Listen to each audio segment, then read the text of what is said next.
Donc aujourd'hui, présentation du sac Bergos Crusader 90 plus 20 litres fait par mon partenaire Azimut Nature, équipé du système de transport multipack mission, sac en Cordura 1000 deniers qui pèse à peu près 2 kg 950 et équipé du système de portage Cyclope.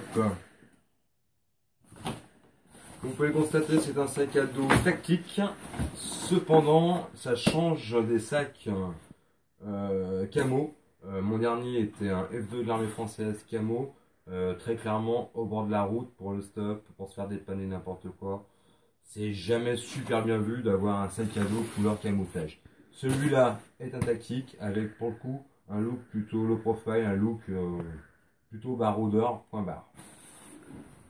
Donc présentation du sac Bergos Crusader, 90 litres dans le sac, plus 10 litres de chaque côté dans les poches latérales.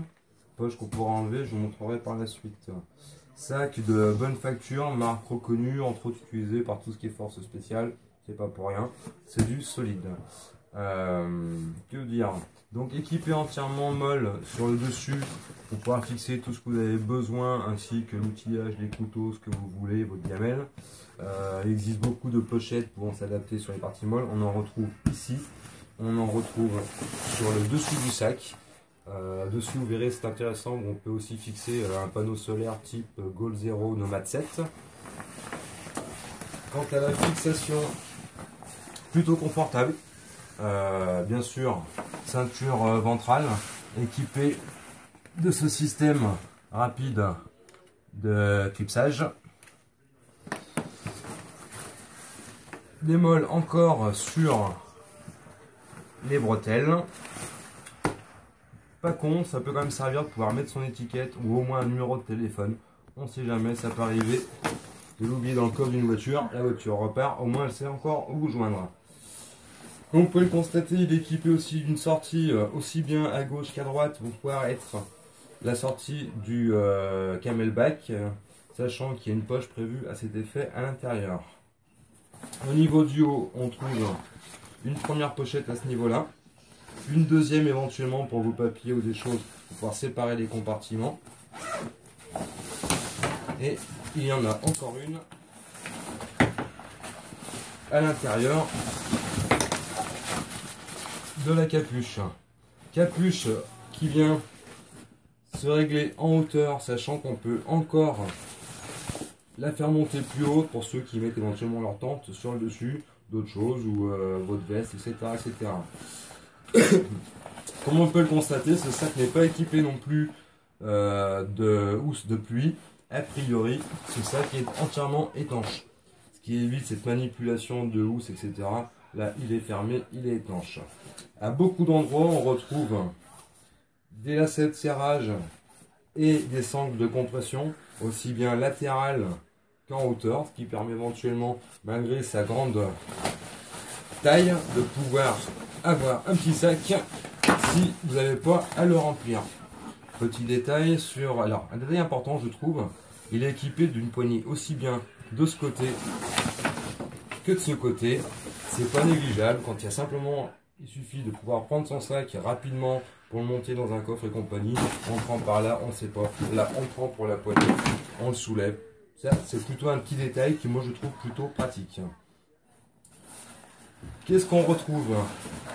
On retrouve beaucoup d'attaches réglables pour pouvoir fixer aussi bien votre duvet que votre tente, que votre matelas, enfin tout ce que vous voulez.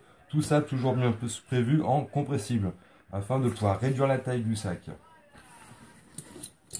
Deux compartiments, un compartiment principal, un compartiment secondaire, les deux séparés par une jupe avec un serrage, ce qui permet de éventuellement faire qu'un seul compartiment. Pareil, fermeture éclair plutôt de bonne facture, ça se sent tout de suite. Vous les gavez avec un peu n'importe quoi pour montrer le volume. Donc compartiment secondaire, on retrouve ici la jupe qui permet de faire un seul compartiment avec la partie du haut. Moi personnellement je trouve ça plutôt bien de ce compartiment où j'ai tendance à mettre tout ce qui est sale, la vaisselle et compagnie, ce qui permet d'éviter que ce soit avec les fringues. On voit vaguement derrière l'attache qui a la poche pour mettre le camelback.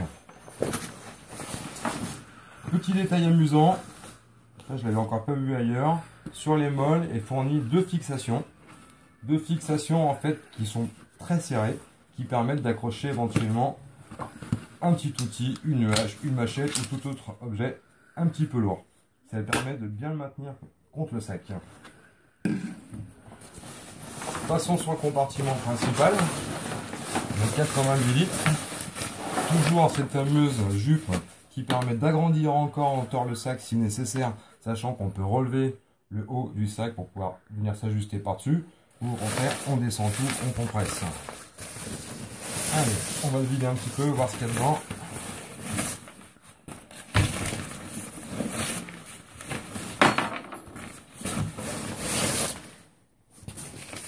Voilà, donc un seul compartiment, je ne sais pas si vous le voyez bien là, plutôt de bonne facture aussi, avec à l'intérieur, on peut constater la présence, je ne sais pas si on va la voir, du compartiment pour le camelback.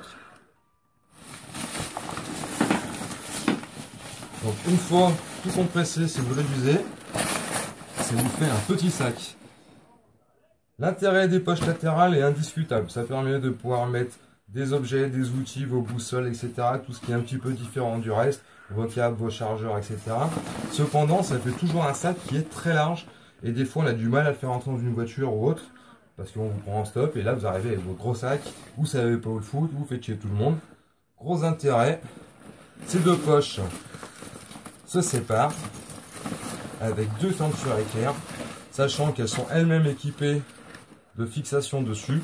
Lorsque vous enlevez les poches, on retrouve dessous hop, les mêmes fixations.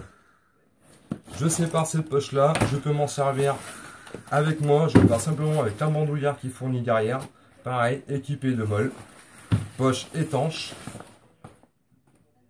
attache rapide et fermeture éclair. Je peux enlever la deuxième, j'obtiens un sac pour le coup plutôt fin. Là je suis dans les standards, entre autres pour moi l'accrocher au moins à l'arrière de la mob, c'est un format classique de cette taille là à peu près qui permet de pouvoir le mettre sur le porte-bagages. Qu'est-ce qu'on retrouve d'autre? Les fermetures éclair disparaissent quand vous enlevez les poches, un rabat est prévu pour les recouvrir et voilà. Je passe aux poches. Les poches ont des particularités de pouvoir être fixées ensemble. Ça a l'air con, mais c'est quand même super pratique. Vous êtes en bivouac ou n'importe quoi, vous décidez de laisser votre gros sac au camp dans votre tente, mais vous pouvez partir avec l'essentiel, vos papiers, votre argent, vos matos, votre couteau et tout ce que vous voulez emmener. Vous en faites comme ça un sac à dos. Détail que moi j'ai régulièrement manqué, c'est que quand vous êtes en stop par exemple, vous mettez votre sac dans le coffre, quoi qu'il se passe, vous avez l'essentiel avec vous. Et si même si le mec démarre en trombe, il partira qu'avec vos fringues, pas vos affaires perso.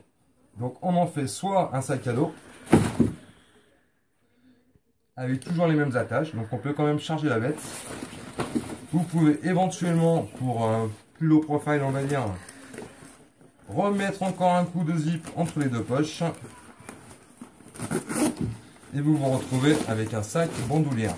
Bon, j'aurais pu vous mettre les bretelles à l'intérieur, c'est plus discret, mais en tout cas vous avez un petit sac simplement comme ça sur l'épaule, pas de souci, c'est petit, ça passe bien et ça vous fait quand même un sac de 10 ou de 20 litres.